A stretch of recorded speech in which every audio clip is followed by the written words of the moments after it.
Hey guys, it's me, Hero, and today I decided that I wanted to do a challenge where I turned my room into a character. So I will explain how we go. So first I'm going to start out drawing the skeleton. And I had a couple of issues with this because I don't know how to pose characters very well, and they always end up in the same position, I guess. It's always kind of weird. So I take a while to decide what I want to do with this character, and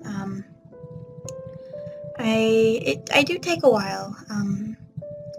I think in real time it took me like 10 minutes to find out what I wanted to do with this character. I think it only took me like 2 minutes in the recording that you're going to be seeing to decide what I wanted to do. And yeah, see, there we go. Okay, only a minute. Okay. I decided on a casual kind of sitting position. I decided on this challenge because I love character design. It's something I've always found kind of fun. I have notebooks and notebooks from high school and even my first semester of college, where I just fill it with character designs. In my days in the Undertale fandom, I would design AUs just to give the characters that I really enjoyed, like Metaton, Undyne, Monster Cake, Frisk, Chara, all those characters. I made AUs to give them a new kind of look, and I always found character design pretty fascinating. And another reason I decided to do this challenge was because I like taking things that normally people don't see and think I can make a character out of this and making it a character. Like, one of my influences on this was Lavender Town, who recently put out a video turning consoles into character designs, and I was like, that's pretty cool, but I couldn't decide on any single console to do my own take, so I decided to do something that is pretty personal and do my bedroom. You'll notice that it's kind of messy because, well, my room is what we refer to as a mess.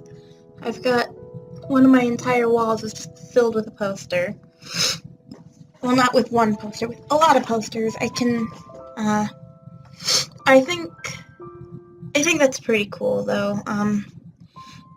Part of what was really hard about this challenge was trying to make sure I could put every asset of my room that I thought was important to me and add it to this character. So all my posters and video games that I'm into,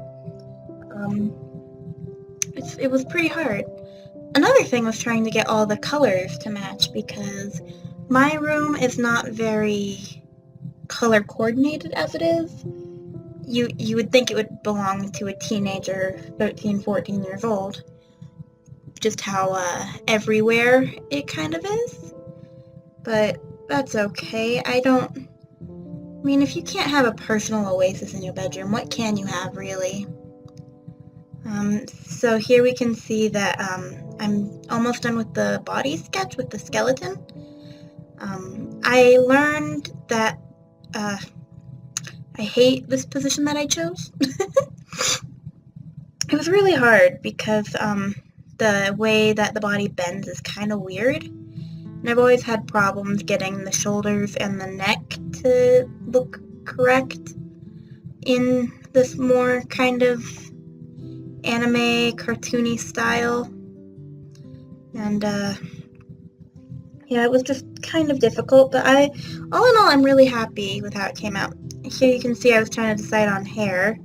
I was originally going to give it like a ponytail with some like hanging down hair, but I decided against that, as you'll see later on. So here I'm drawing in the hairline.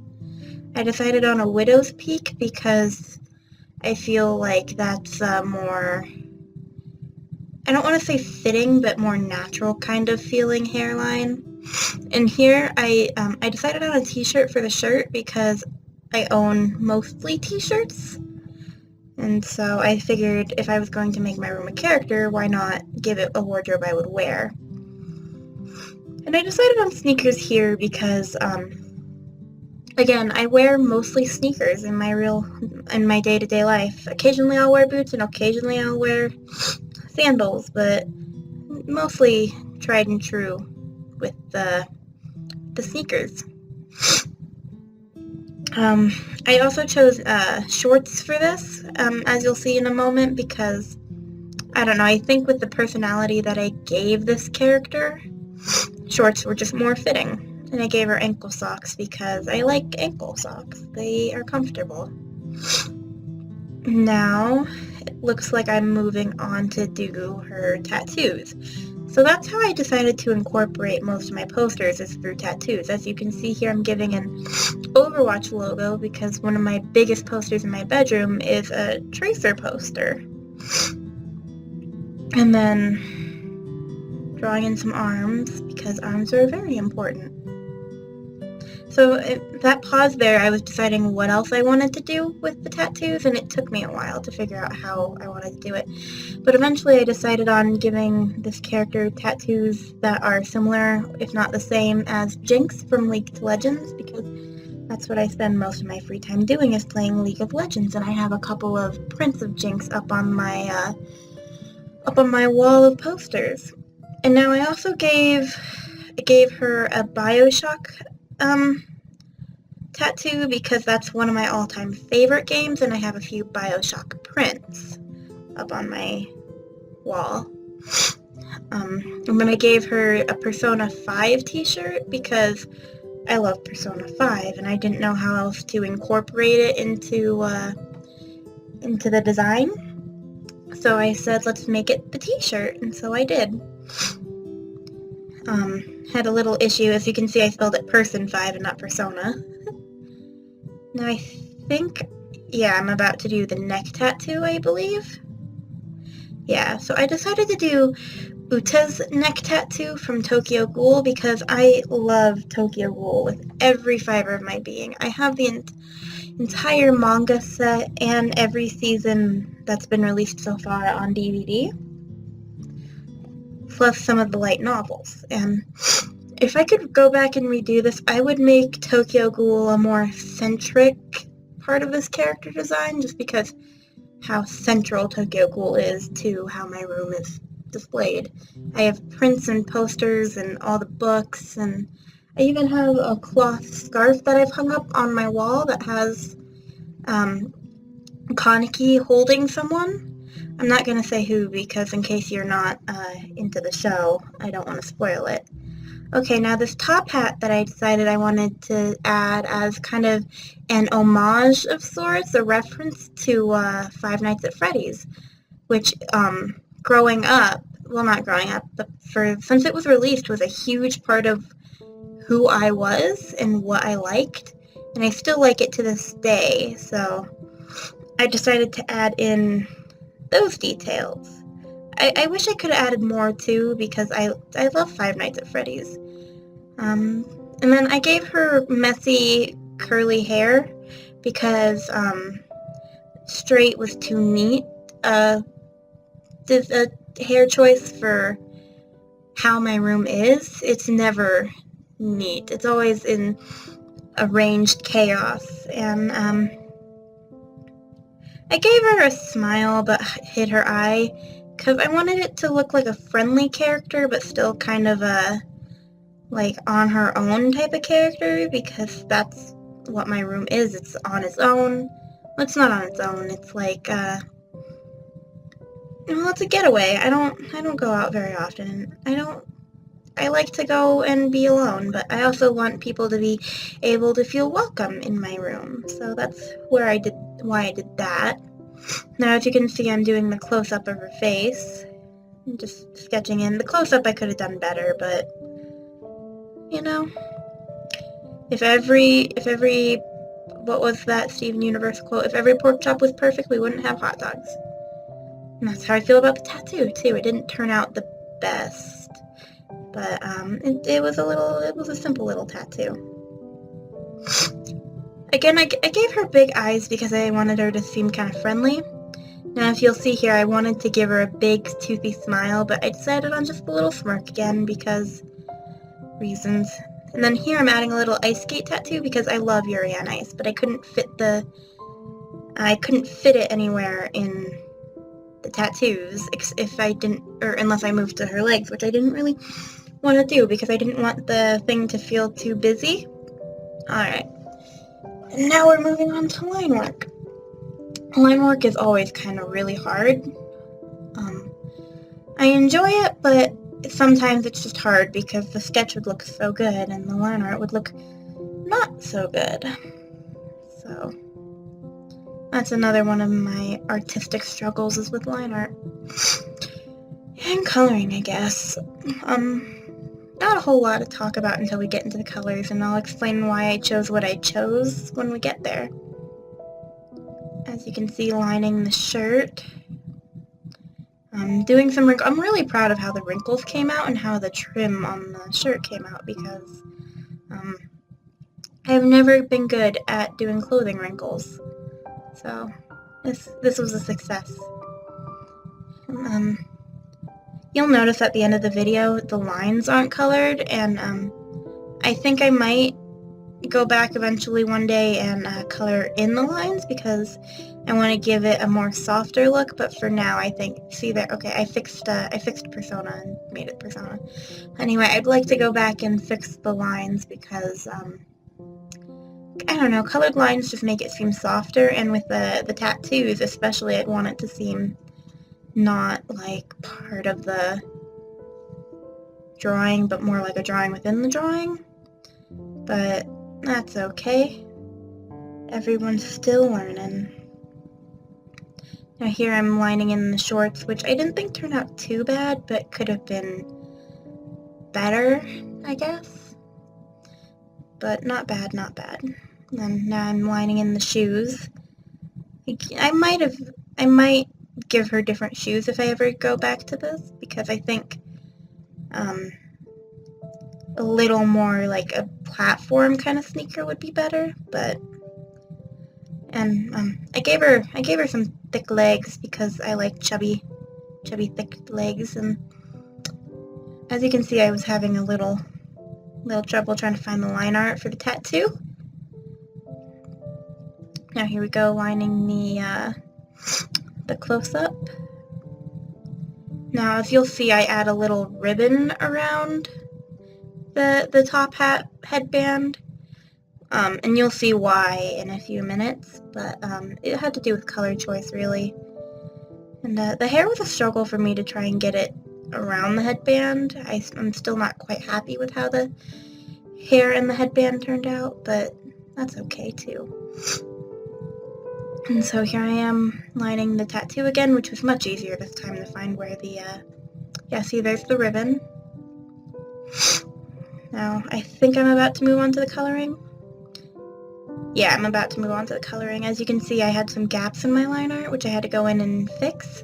And the problem with that is sometimes they're really hard to see, especially when you're zoomed in this much.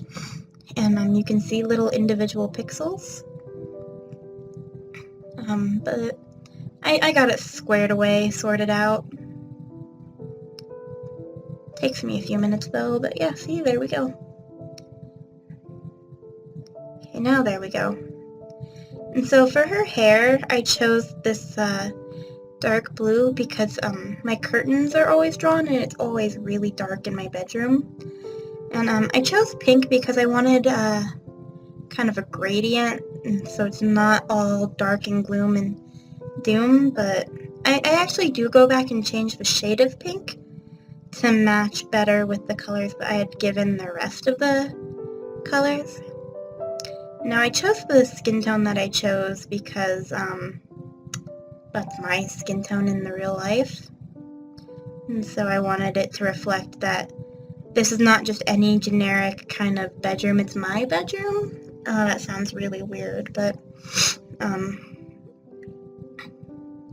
it's my bedroom, you know? I want it to reflect that it is a part of me, I guess. And then I had it a more yellowy to start, but I didn't like that, so I gave it more of a red undertone. And then I went back, and now So for the headband, the colors I chose a gray, just so it could kind of match with the Overwatch tattoo. And that's why I did the ribbon, is because there's a section on the Overwatch logo that's yellow, and so I wanted to reflect that in the other parts of the outfit, so it didn't look just like I had thrown a bunch of colors on for no real reason other than to have a bunch of colors.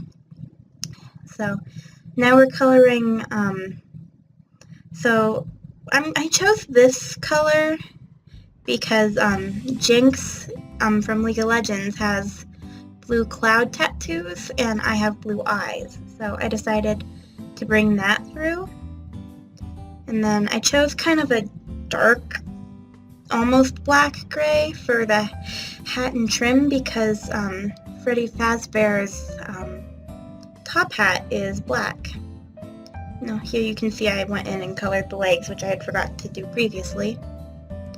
Alright, and now I'm coloring in some pink because those are the tattoo colors on Jinx again.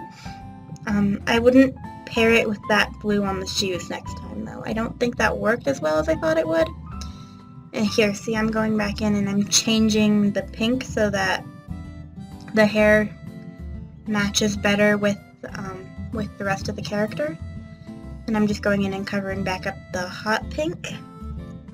I do like, in terms of how the hair looked, I do like the hot pink better, but I think it works better with this shade of pink over, or like with the other tattoos and the socks and her shoes. And so I'm going back in, and this is just to, I don't know really why I went in and made both of the letters white anyway, but then I did give, and see, I'm just bringing it to the eyes because need the white eyes. Anyway, I did come back in and bring in the red for my t-shirt. I couldn't really figure out where else to put the red, and you'll see later in the video that I had tried to make a bag to put more yellow and red, but I ended up scrapping that, and you'll see that in a moment. And so here I am coloring the shirt on the close-up. The colors on, or the cleanness of the close-up didn't work quite well, and I'd go back through and fix that.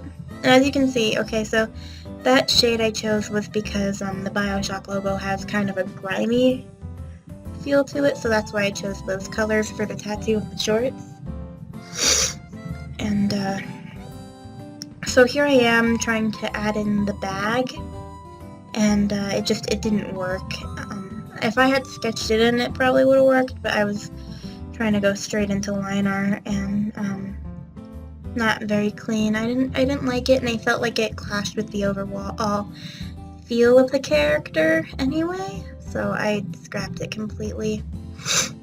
But I think I would give her a bag next time too, a nice messenger bag like that. But as you can see, here I am trying to, there I go, there, I erased it, it's gone. So I did add in, I think, yeah, I did add in a little perch so she's just not sitting in air. Overall, this was a pretty fun challenge, and I would like to do it again sometime. If you guys have any suggestions, let me know in the comments, and I will take a look at them. I'm going to be trying to post at least once a week. I've been busy, so it's kind of hard to record actual videos instead of just randomly streaming. But I'm gonna try. And okay, so you'll see here in a moment that I decided to color the bench muted red because it kind of ties in with the red of the shirt. But hey, I think it looks great. So that's it. Thank you guys for watching. I hope you have a great day, and I will see you all next time. Bye bye.